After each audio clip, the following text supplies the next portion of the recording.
ज्योति, आपको शत शत नमन है। क्या अंधकार से डरना, अब आओ सूरज बन जाते हैं। धरती अंबर के सारे तम जिससे डरकर छिट जाते हैं। एक नूर बहे रूहानी सा, रोशन यह आलम हो जाए। आओ हम सब मिल करके एक ज्ञान का दीप जलाते हैं। आओ हम सब मिल करके एक ज्ञान का दीप जलाते हैं। माननीय मुख्यमंत्री जी के कर कमलों से आज के इस कार्यक्रम का शुभारंभ हो चुका है। आपकी तालियां आपकी भावनाओं को मंच तक पहुंचा सकती हैं। हम सभी का जीवन पथ ज्ञान के प्रकाश से आलोकित हो, इस कामना के साथ अध्यापकों द्वारा सरस्वती वंदना प्रस्तुत की जा रही है।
मां सरस्वती को शत शत नमन। आज के समारोह के शुभ अवसर पर मैं माननीय मंत्री जी बेसिक शिक्षा जी से अनुरोध करती हूं कि आप माननीय मुख्यमंत्री जी का स्वागत पुष्प भेंट करके करें।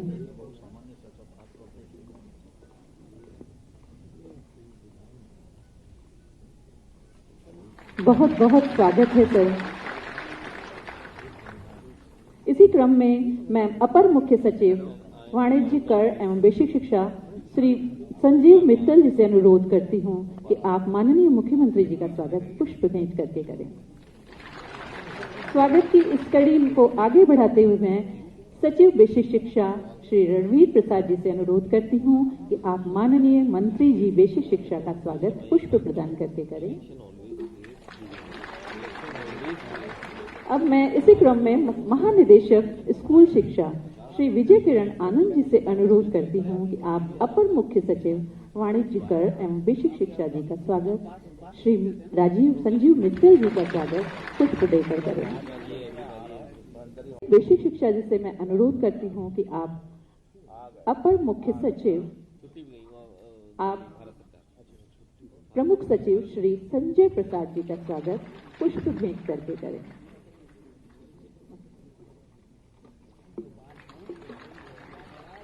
मैं अपर मुख्य सचिव आदरणीय श्री संजीव मित्तल जी से अनुरोध करती हूं कि आप माननीय मुख्यमंत्री जी का शब्द सुमनों से स्वागत करें।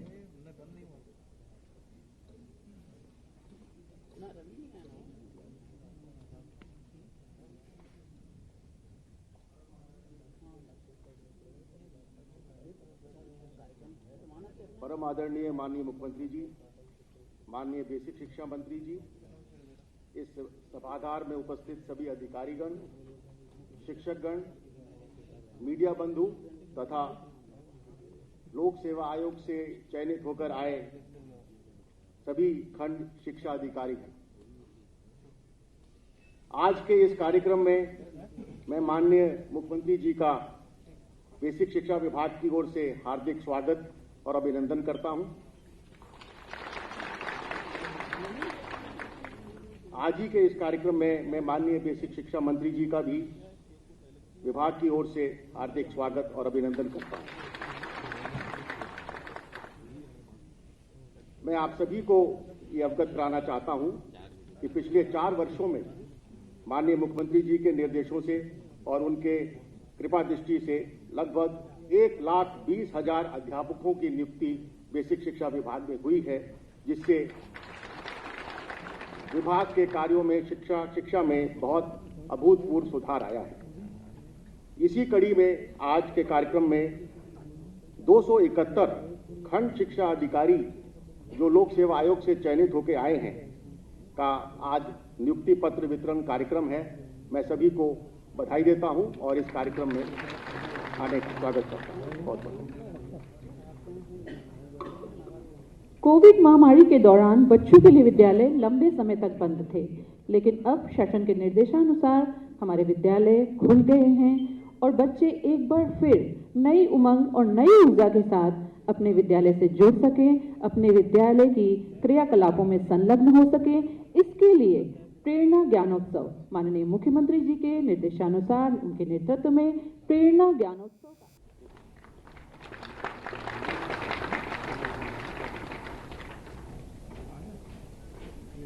पूनम मधुकर,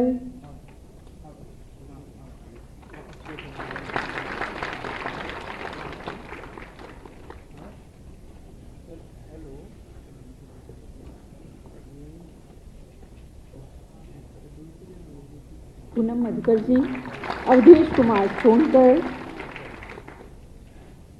कि सरकार के मिशन रोजगार के तहत खंड शिक्षा अधिकारियों की भर्तियां निकाली गई थी, जिसमें अब उस भर्ती में नव चयनित खंड शिक्षा अधिकारियों को नियुक्ति पत्र सौंपे जा रहे हैं। तो लोक भवन में इस कार्यक्रम का आयोजन किया गया, जिसके दौरान मुख्यमंत्री योगी आदित्यनाथ खुद 271 ये नव चयनित खंड शिक्षा अधिकारी हैं जिन्हें नियुक्ति पत्र सौंप रहे हैं।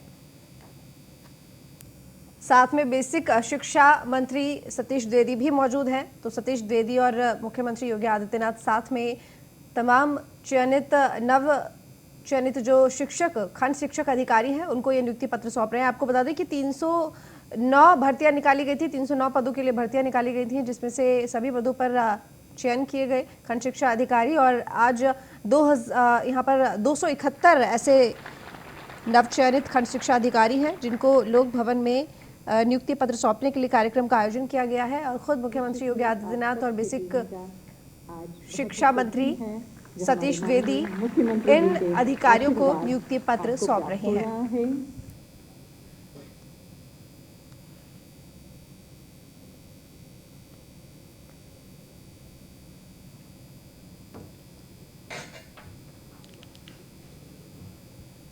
मिशन प्रेरणा का शुभारंभ माननीय मुख्यमंत्री तो यूपी सरकार का मिशन रोजगार, जिसके तहत लगातार यूपी सरकार भर्तियां निकाल रही है समय समय पर और लोगों को रोजगार दिया जा रहा है।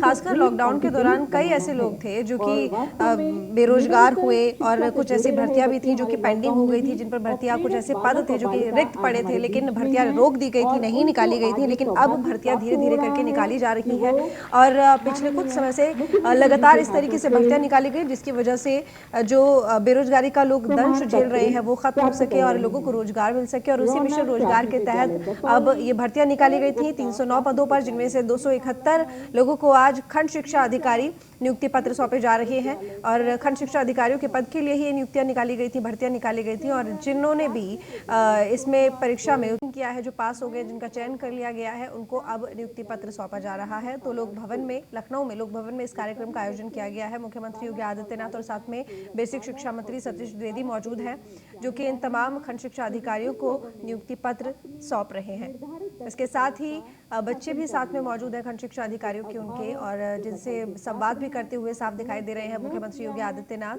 बातें कर रहे हैं बच्चों से, तो ये अधिकारी मौजूद हैं जो कि नियुक्ति पत्र लेने के लिए जा रहे हैं। साथ में जो बच्चे वहां पर पहुंचे उनसे भी मुख्यमंत्री योगी आदित्यनाथ संवाद कर रहे हैं, बातें कर रहे हैं नियुक्ति पत्र सौंपते हुए।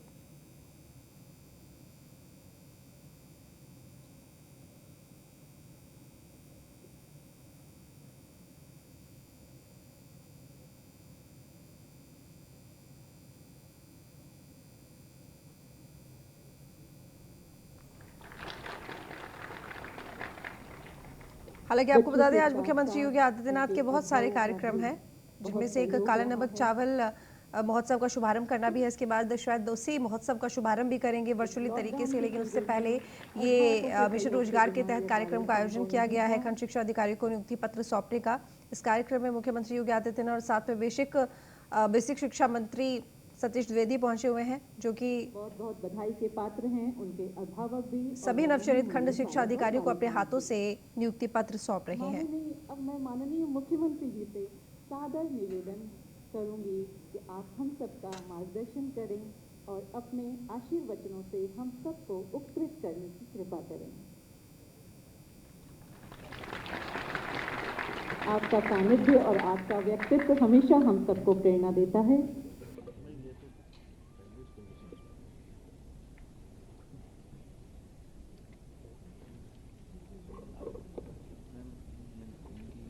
शुरू होने जा रही है मुख्यमंत्री जी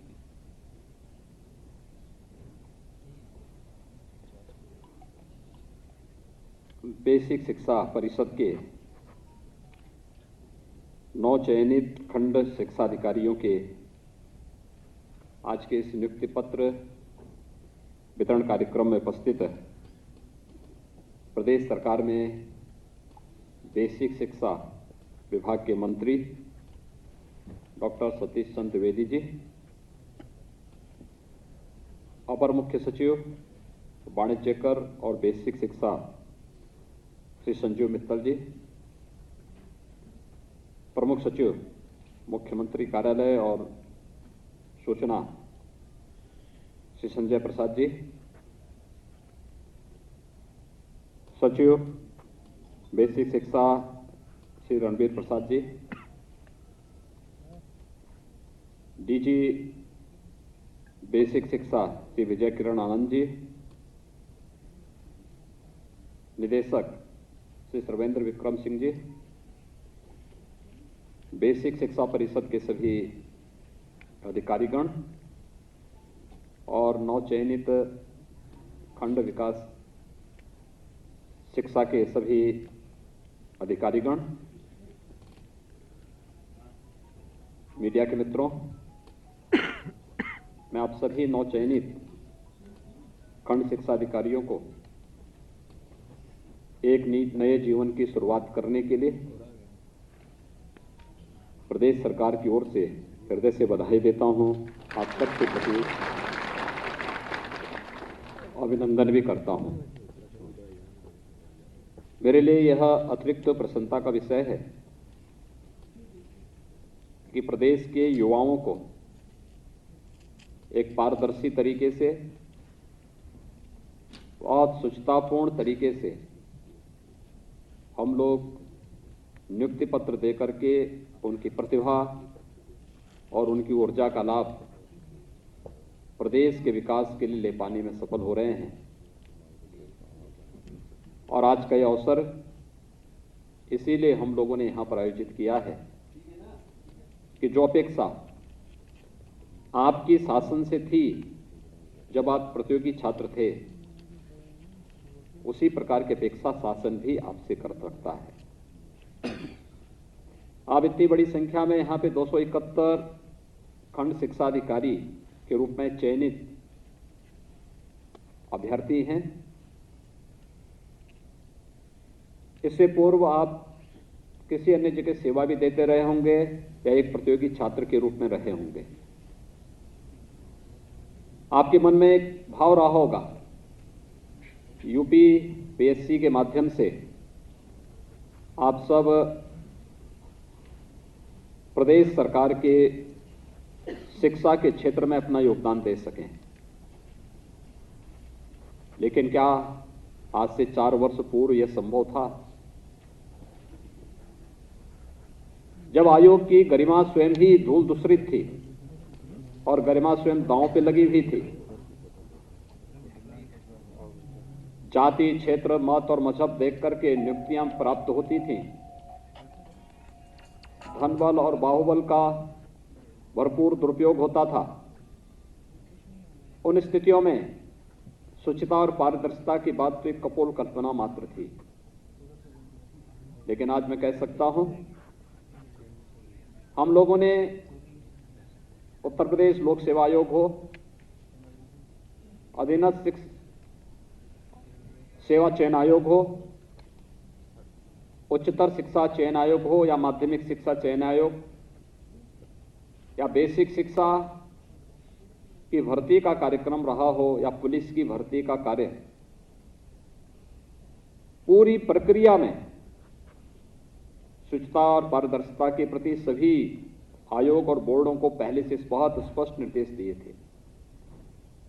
और यह भी स्पष्ट कर दिया था कि अगर कहीं भी कोई पक्षपातपूर्ण कार्रवाई हुई, कहीं भी कोई भ्रष्टाचार की शिकायत हुई, तो बोर्ड के अध्यक्ष और बोर्ड के आयोग के अध्यक्ष, बोर्ड के अध्यक्ष, उनके सदस्यगण और उस व्यवस्था के साथ जुड़े हुए सभी लोग बराबर के जवाबदेह माने जाएंगे।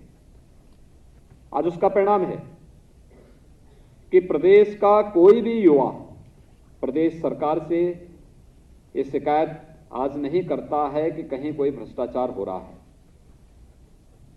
क्योंकि असीम ऊर्जा जो प्रदेश के युवाओं की है वह ईमानदारी से चयन चाहता था, पारदर्शी तरीके से चयन की प्रक्रिया को आगे बढ़ाने का पक्षधर था।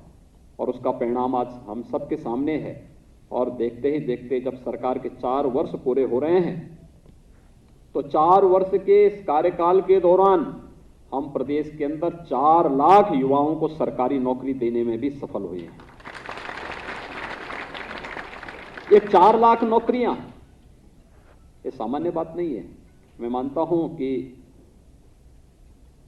उत्तर प्रदेश का गठन जब से हुआ होगा,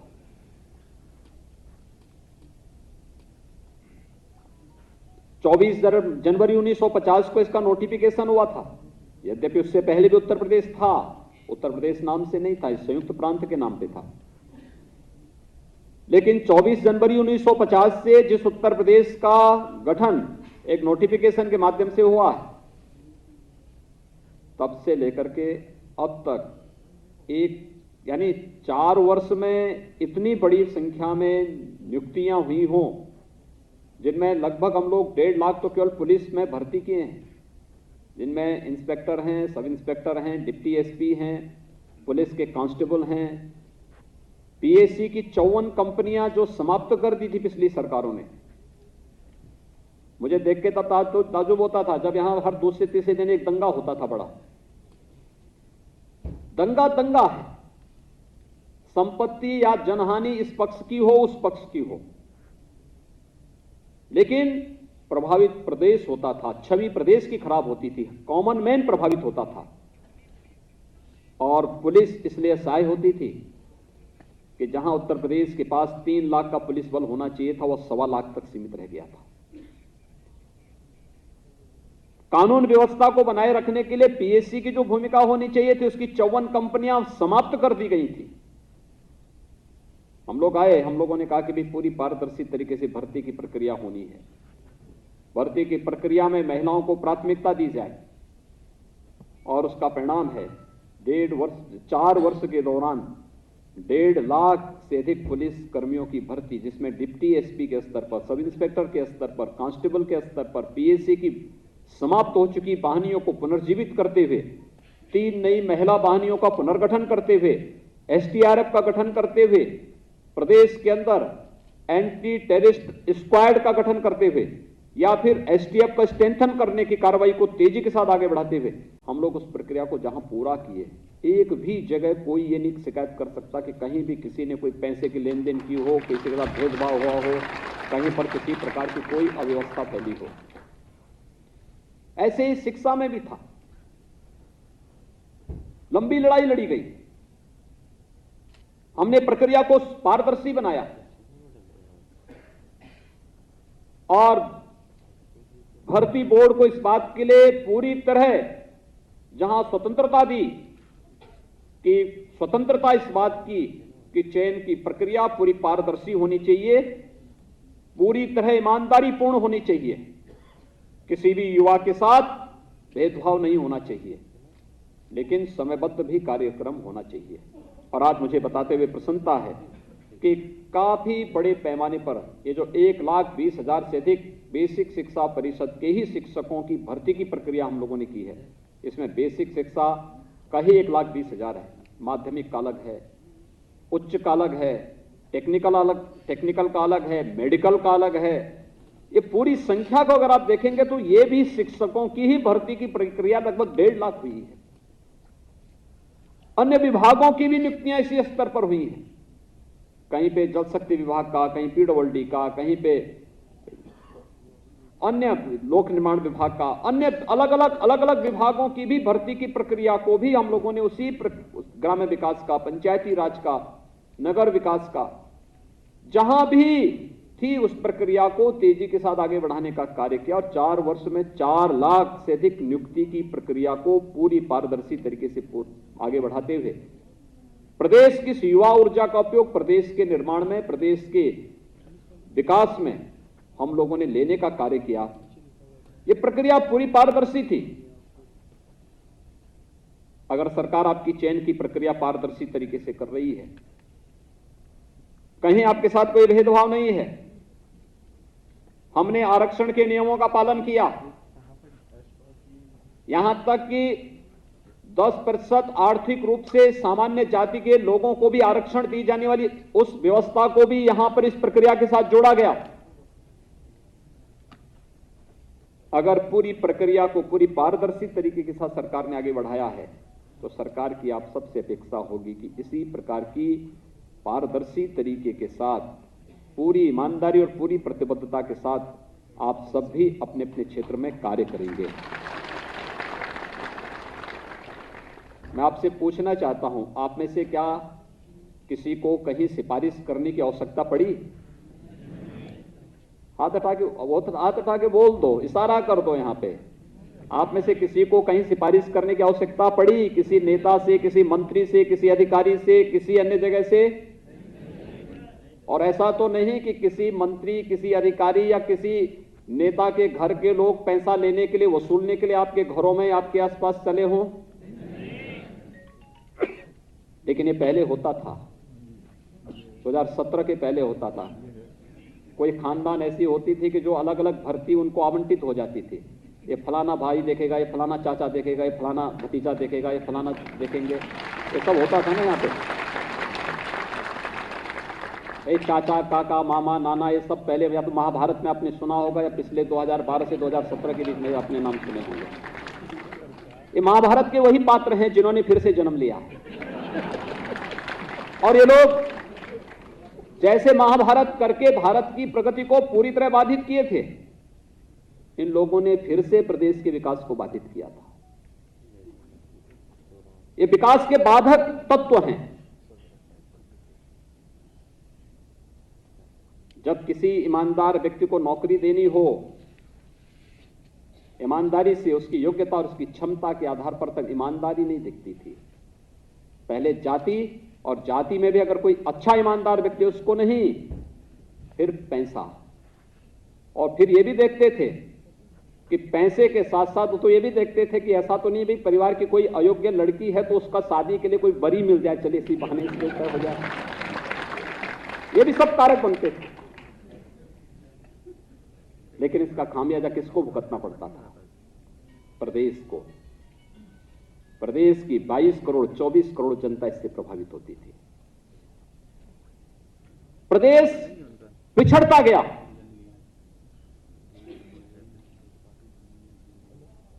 जब 2017 में मुझे प्रदेश का मुख्यमंत्री बनाया गया, लोग मुझे कहते थे कैसे चलेगा। मैं कहता था भी उत्तर प्रदेश की जो संभावनाएं हैं मैं उसके आधार पर कह सकता हूं कि उत्तर प्रदेश उन व्यापक संभावना वाला प्रदेशों में से एक है जहां पर किसी चीज की कमी नहीं है, केवल उसको एक नेतृत्व की आवश्यकता है। यहां पे हमारे पास सारा सिस्टम है।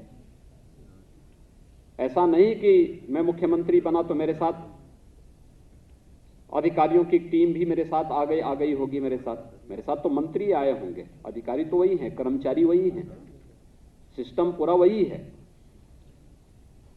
ये वही उत्तर प्रदेश है। जब भारत सरकार की कोई रैंकिंग आती थी तो उसमें उत्तर प्रदेश सबसे पीछे होता था, और आज यही उत्तर प्रदेश है। भारत सरकार की किसी भी योजना में नंबर 1 पर, नंबर 2 पर, नंबर 3 पर उत्तर प्रदेश आता हुआ दिखाई देता है। कुंभ के आयोजन के माध्यम से एक भव्य और दिव्य कुंभ कैसे होना है, यह भी उत्तर प्रदेश ने करके दिखाया। और वैश्विक महामारी कोरोना में जब दुनिया की बड़ी बड़ी ताकतें पस्त हो गईं, तो भी प्रधानमंत्री जी के मार्गदर्शन में उत्तर प्रदेश ने अपनी कार्य क्षमता को देश के सामने प्रस्तुत किया कि नहीं, कैसे प्रबंधन होना है। यह टीम वर्क यही है। यह वही उत्तर प्रदेश है जहां पे व्यवसाय की सुगमता, ईज ऑफ डूइंग बिजनेस, 2016 में हम 14वें स्थान पर थे। यानी देश के अंदर अगर किसी निवेशक को चयन करना होता कि मुझे कहां निवेश करना है, तो हमारा नंबर 14वें स्थान पर था। क्या यहां कोई निवेश करता? अरे प्रायोरिटी फर्स्ट सेकंड थर्ड की होती है, 14वें पे कोई नहीं जाता। और आज मात्र 4 वर्ष में हमारी टीम ने ऐसा प्रयास किया, ऐसा कार्य किया कि उत्तर प्रदेश में ईज ऑफ डूइंग बिजनेस में, यानी व्यवसाय की सुगमता में उत्तर प्रदेश नंबर 2 पर है। अर्थव्यवस्था में जब कोई बाहर का राष्ट्राध्यक्ष आता था, कोई राजदूत आता था या कोई निवेशक आता था, हम उनसे बातचीत करते थे, प्रदेश के प्रेजेंटेशन को प्रस्तुत करते थे, प्रदेश के बारे में बताते थे। लोग कहते थे उत्तर प्रदेश, तो हम लोग कहते थे उत्तर प्रदेश आबादी के हिसाब से सबसे बड़ा प्रदेश है, लेकिन ये देश की 5वीं या 6ठी अर्थव्यवस्था है, हम ये कहते थे। आज मैं कह सकता हूं 4 वर्ष के दौरान उत्तर प्रदेश देश की दूसरी अर्थव्यवस्था हो चुकी है, नंबर 2 की अर्थव्यवस्था हो चुकी है।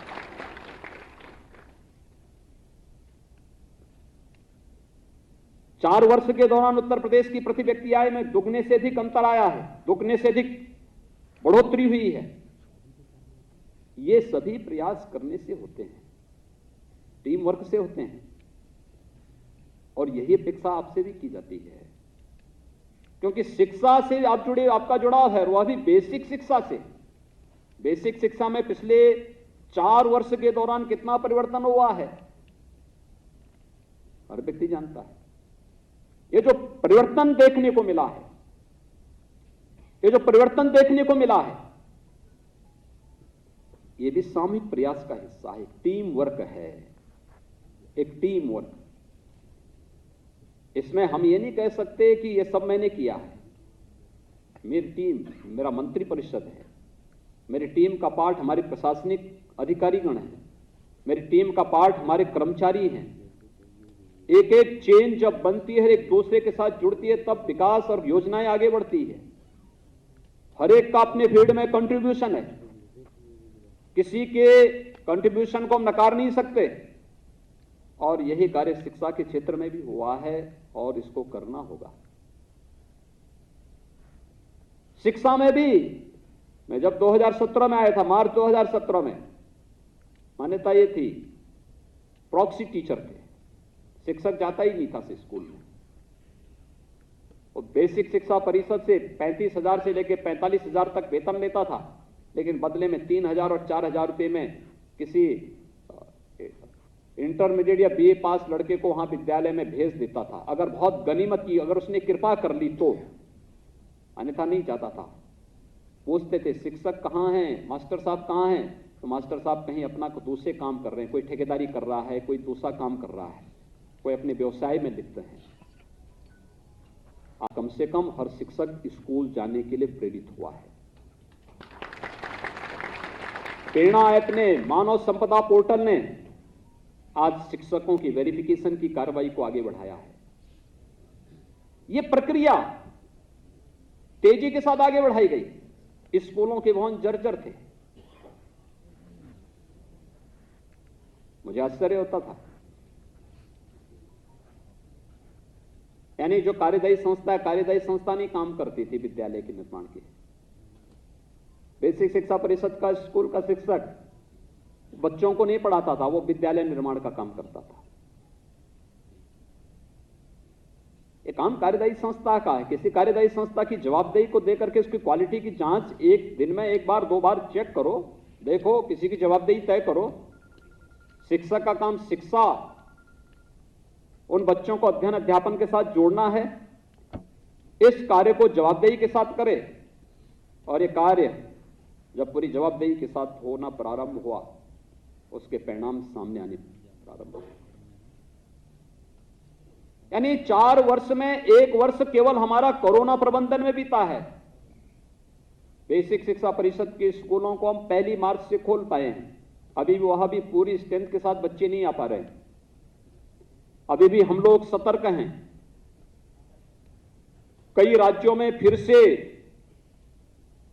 कोरोना के मामले बढ़े हैं, लेकिन इन सब के बावजूद जो कार्रवाई यहां पर प्रारंभ हुई है, उसके पीछे किसी भी प्रकार से 4 वर्ष के दौरान 1 वर्ष कोरोना के खिलाफ लड़ते लड़ते लगा। उस सब के बावजूद पिछले 4 वर्ष में लगभग 54 लाख अतिरिक्त बच्चे बेसिक शिक्षा परिषद के स्कूलों में आए हैं। उनको नए सिरे से उनका प्रवेश हुआ है, उन बच्चों को वहां पर भेजने का काम किया गया है ऑपरेशन कायाकल्प के माध्यम से। देखिए, आप में से हर एक व्यक्ति कुछ नया दे सकता है अपने अपने फील्ड में।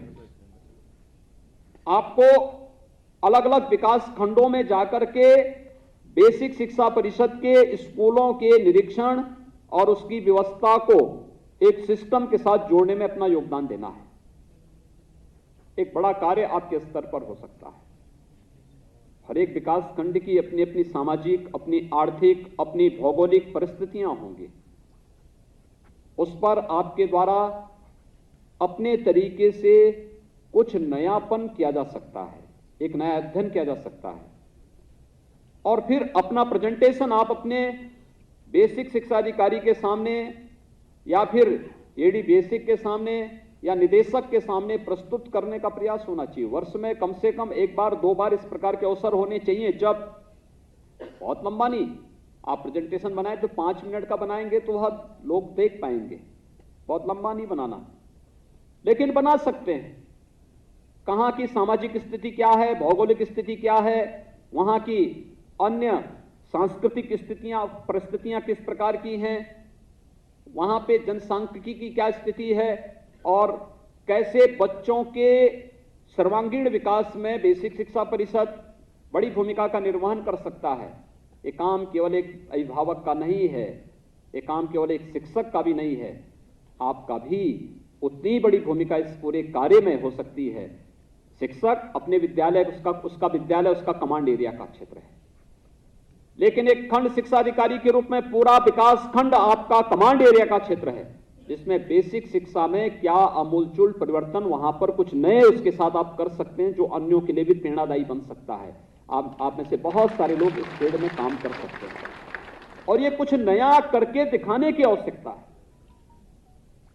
पाठ्यक्रम ये शासन तय कर रहा है, शासन तय करता है, आपका परिषद तय कर रहा है। लेकिन पाठ्यक्रम की तरह भी बहुत कुछ ऐसी गतिविधियां होती हैं जो बच्चों को अपने साथ जोड़ने का आधार बनता है। देखिए, इसमें बहुत क्षरण हुआ है, याद करना, आज से 25 साल 30 साल पहले, 35 साल पहले, 40 साल पहले जब खंड शिक्षा अधिकारी अपने अपने यहां बेसिक शिक्षा परिषद के स्कूलों के भ्रमण में जाते थे, उस समय उसका एक सम्मान भी था, उसकी गरिमा भी थी, और वे लोग जाते थे तो वह बड़े सम्मान के साथ लोग देखते भी थे। क्वालिटी ऑफ एजुकेशन उनका फोकस होता था। उस समय साधन नहीं थे तो भी वह लोग जाते थे, आवागमन के साधन नहीं थे, पैदल जाते थे, साइकिल से जाते थे, अन्य साधन का उपयोग करके जाने का प्रयास करते थे, विद्यालयों में रुकते थे, उसके परिणाम सामने आते थे, बच्चों से पूछते थे। अब तो एक शॉर्टकट का रास्ता बना दिया है। मैंने सुना इस बार फिर बेसिक शिक्षा परिषद कह रहा है कि अब पढ़ाई ऑनलाइन हुई, ये कह रहे हैं आप उनको सबको प्रमोट कर दो। लेकिन हमें एक प्रतिस्पर्धा बच्चों के बीच में खड़ी करनी होगी, और प्रतिस्पर्धा इस बात को लेकर के हर बच्चे के मन में हो कि नहीं, मैं इसके योग्य हूं। पलायन का रास्ता दिखाने की बजाय या उसके द्वारा दीनता दिखाने की बजाय उसको हम सक्षम बनाएं। ये न्यू है, जितनी मजबूत हो पाएगी उतना ही वह सक्षम और सामर्थ्यवान बन पाएगा, और समाज और राष्ट्र उतना ही सक्षम और सामर्थ्यवान बनेगा। ये बच्चे हमारे बच्चे हैं, इन बच्चों की नींव को मजबूत करना हमारा दायित्व बनता है। और ये कार्य न हो कि हम एक औपचारिकता निर्वहन करने के लिए, केवल प्रमोट करने के लिए संस्थाएं खोल दें। हमें एक स्वस्थ प्रतिस्पर्धा खड़ी करनी होगी। और अभी तो 1 वर्ष से तो विद्यालय फिजिकली खुले ही नहीं। बेसिक शिक्षा परिषद के विद्यालय तो 1 मार्च से हम लोगों ने रिस्क लेकर के भी खोले हैं। लेकिन प्रयास होना चाहिए, हम इनको धीरे धीरे करके, पहले कोविड के सभी नियमों का पालन करते हुए उनकी सुरक्षा, क्योंकि जो हाई रिस्क कैटेगरी है उसमें बेसिक शिक्षा परिषद के सभी बच्चे आ जाते हैं, और हाई रिस्क कैटेगरी के होने के नाते वहां पर हमें उन बच्चों की कोविड से बचाव के बारे में या अन्य जितने भी वेक्टर बॉर्न डिजीज होंगी उन सब से बचाव के बारे में हमें पहले से उसके बारे में सतर्कता बरतनी पड़ेगी। और सतर्कता बरतने के साथ फिर प्रयास होना चाहिए कि कैसे फिजिकली उनकी क्लासेस प्रारंभ हो। जो बच्चे आ रहे हैं उनको पहले चरण में, छोटे बच्चे हैं, पहली क्लास में, दूसरी क्लास में, उनको देखना चाहिए अक्षर ज्ञान है या नहीं है। हम वहां से शुरुआत कर लें, देखें वहां पर, उस प्रक्रिया को हम आगे बढ़ाएं, और फिर धीरे धीरे करके हमें इसको आगे बढ़ाना चाहिए। और फिर महीना 2 महीने इसको चला करके, और फिर प्रयास होना चाहिए एक शॉर्ट टेस्ट का कार्यक्रम। पहले 1 घंटे का होता रहा होगा, आप आधे घंटे का करिए, 15 मिनट का करिए। 15 मिनट में भी टेस्ट लिए जा सकते हैं। उन बच्चों का एक अलग अलग तरीके से भी हम मौखिक भी उनका वो ले सकते हैं। एक व्यवस्था, उनके मन में एक भाव आना चाहिए, प्रतिस्पर्धा का भाव होना चाहिए, स्वस्थ प्रतिस्पर्धा, वो बच्चा आगे बढ़ सके। एक औपचारिकता नहीं, लेकिन हमें उसको प्रोत्साहन देना पड़ेगा, प्रोत्साहित करना पड़ेगा। आज जब सरकार शिक्षा में इतना खर्च कर रही है, इतना सहयोग कर रही है, बेसिक शिक्षा परिषद में तो हम उनको यूनिफॉर्म भी दे रहे हैं, 2 यूनिफॉर्म दे रहे हैं, बैग दे रहे हैं, बुक्स दे रहे हैं, जूते मोजे दे रहे हैं, स्वेटर भी उपलब्ध करा रहे हैं। ये सभी सुविधाएं उपलब्ध हो रही हैं। मिड डे मील के भी हम लोगों ने मेनू तैयार करने के लिए कहा, इस प्रकार का तैयार करिए कि बच्चों के लिए वो रोचक बन सके, पौष्टिक भी हो, उनके लिए रोचक भी हो। दोनों चीजें हैं। हम बच्चों को केवल पौष्टिक के आधार पर केवल खिचड़ी नहीं खिला सकते, हमें यह भी देखना है कि उसकी रुचि भी हो, उसके साथ जुड़े, उसका आकर्षण का केंद्र बिंदु बने। विद्यालय की लाइब्रेरी हो। आज विद्यालय में हमने एक ऑपरेशन कायाकल्प के अंतर्गत जो कार्य 4 वर्ष पहले प्रारंभ किया था, आज उसके बहुत अच्छे परिणाम आ रहे हैं। बेसिक शिक्षा परिषद उस कार्यक्रम को और तेजी के साथ आगे बढ़ा रहा है। जिसमें विद्यालय की फ्लोरिंग है, बालक बालिकाओं के लिए अलग अलग टॉयलेट है, उनके लिए पेयजल की सुविधा है, सोलर पैनल या लाइट की व्यवस्था वहां पर देने की व्यवस्था की गई है। फर्नीचर की बनने की कार्रवाई भी बहुत अच्छे ढंग से आगे बढ़ा है, फर्नीचर देने की कार्रवाई हुई है। ये सभी प्रक्रियाएं तेजी के साथ आगे बढ़ी हैं और फिर इसमें स्मार्ट क्लास और लाइब्रेरी की व्यवस्था। लेकिन इन सब में तकनीक का अपना महत्व होगा और तकनीक को अपना करके सकारात्मक भाव के साथ उसको आगे बढ़ा करके आप एक बहुत बड़ा कार्य कर सकते हैं। आप सब सौभाग्यशाली हैं, देश के सबसे बड़े बेसिक शिक्षा परिषद के साथ आप सबको जुड़ने का अवसर प्राप्त हो रहा है। रखना नौकरी की शुरुआत आप जैसे कर लेंगे, आपके कैरियर को वह उसी रूप में आगे बढ़ाएगा।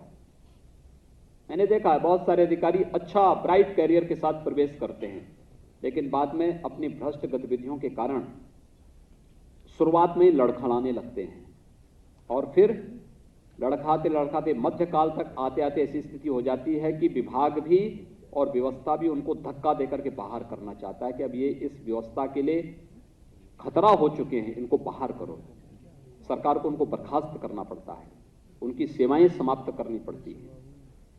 उसके सामने पश्चाताप के अलावा कुछ भी नहीं बचता है, क्योंकि उसके बाद तो उसके सामने कोर्ट को फेस करने और फिर सजा के अलावा कुछ नहीं बचता है।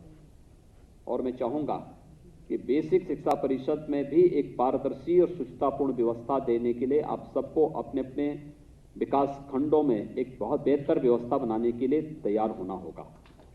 और खासतौर पर इस बात के तय करना, यानी एक सामान्य नैतिकता है, एक शिक्षक छुट्टी लेने के लिए आ रहा है और छुट्टी सैंक्शन का आधार हम पैसा बना देंगे, बहुत खराब स्थिति है। कोई बीमार है, हम बीमारी के सही सर्टिफिकेट मांग करके उसकी छुट्टी को सैंक्शन कर ले, न कि पैसा लेकर के छुट्टी सैंक्शन होने की कार्रवाई हो।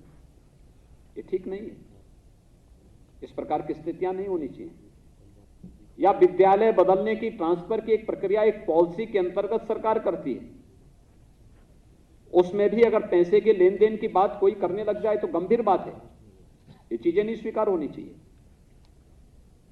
हम ध्यान रखें, हमारी कार्य पद्धति इतनी शुचितापूर्ण होनी चाहिए, इतनी पारदर्शी होनी चाहिए, कोई हम पर उंगली न उठाए। उत्तर प्रदेश सरकार ने 7वां वेतन आयोग प्रदेश के अंदर लागू किया है, हर एक को बेहतर सुविधाएं देने का प्रयास कर रहा है। हमने तो कोविड-19 के दौरान भी किसी कर्मचारी और किसी अधिकारी के वेतन में न कटौती की और न लेट ही होने दिया। हर महीने के पहले सप्ताह में ही हर अधिकारी, हर कर्मचारी को वेतन मिला है, उसकी सारी सुविधाएं मिली हैं। ये पूरे प्रदेश के अंदर किया गया। 14 लाख कर्मचारी हैं, सभी को समय पे वेतन मिला है, समय पे सारी सुविधाएं मिली है। कोविड-19 के दौरान जब दुनिया की अर्थव्यवस्था डगमगाने लग गई थी, प्रदेश ने कोई भी किसी भी प्रकार कर्मचारियों के हितों के साथ कोई किसी प्रकार का कोई खिलवाड़ नहीं होने दिया। और जब सरकार संवेदनशील है तो इसके बाद हमें इन चीजों के बारे में बहुत उसके साथ देखना होगा। मैं आज के इस अवसर पर आप सबसे यही कहूंगा, बेसिक शिक्षा परिषद में आमूलचूल परिवर्तन करने की दिशा में जो प्रयास प्रारंभ हुए हैं, आप सब उसमें सहभागी बने और नौकरी को एक औपचारिकता न बना लें। शिक्षा के क्षेत्र में बच्चों के लिए, क्योंकि आपको उस फील्ड में काम करना है जहां पर वे बच्चे हैं। हो सकता है परिवार में बहुत उनको गाइड न किया जाता हो, लेकिन आप थोड़ा भी प्रयास प्रारंभ करेंगे, कैसे सहजता के साथ, सरलता के साथ हम उन बच्चों के मन में अच्छे भाव ला करके शिक्षा के प्रति रुचि जागृत कर सके, गांव-गांव से बच्चों को स्कूल जाने के लिए प्रेरित कर सके। विकास खंड हमारा प्रयास होना चाहिए। पहले चरण में एक विद्यालय को आदर्श विद्यालय बनाना, फिर दूसरे चरण में हम लोग न्याय पंचायत स्तर पर आदर्श विद्यालयों की श्रृंखला खड़ी करें, फिर तीसरे चरण में पूरे विकास खंड को आदर्श विकास खंड के रूप में, बेसिक शिक्षा के आदर्श विकास खंड के रूप में विकसित करने की प्रक्रिया का पालन करें। इस थोड़ा कुछ ना कुछ चलना चाहिए और सभी चीजों पर बहुत तेजी के साथ अगर आप कार्य करना प्रारंभ करेंगे, आप खंड शिक्षा अधिकारी के रूप में आपका कैरियर वहीं से बनता हुआ दिखाई देगा, जो आपको आगे के लिए एक बहुत अच्छा बैकग्राउंड देगा। आपका प्रेजेंटेशन विभाग के लिए उपयोगी सिद्ध हो पाएगा, लेकिन उसके लिए टीम वर्क करना पड़ेगा। नकारात्मक भाव के साथ नहीं, सकारात्मक भाव के साथ हम इस अभियान को बढ़ाएंगे तो सफलता प्राप्त होगी। आज के इस अवसर पर 271 आप सभी खंड शिक्षा अधिकारियों को यहां पर नियुक्ति पत्र की प्रक्रिया का कार्यक्रम यहां पे संपन्न हुआ है। मैं इसके लिए आप सबको बधाई देता हूं, अपनी शुभकामनाएं देता हूं और विश्वास व्यक्त करता हूं कि हम लोग, आप सभी लोग शासन की मंशा के अनुरूप बेसिक शिक्षा परिषद के पूरे अभियान के साथ जुड़ करके पूरी ईमानदारी और पूरी प्रतिबद्धता के साथ शिक्षा की इस नींव को मजबूत बनाने में अपना योगदान देंगे। आप सबके प्रति मेरी शुभकामनाएं। धन्यवाद। जय हिंद।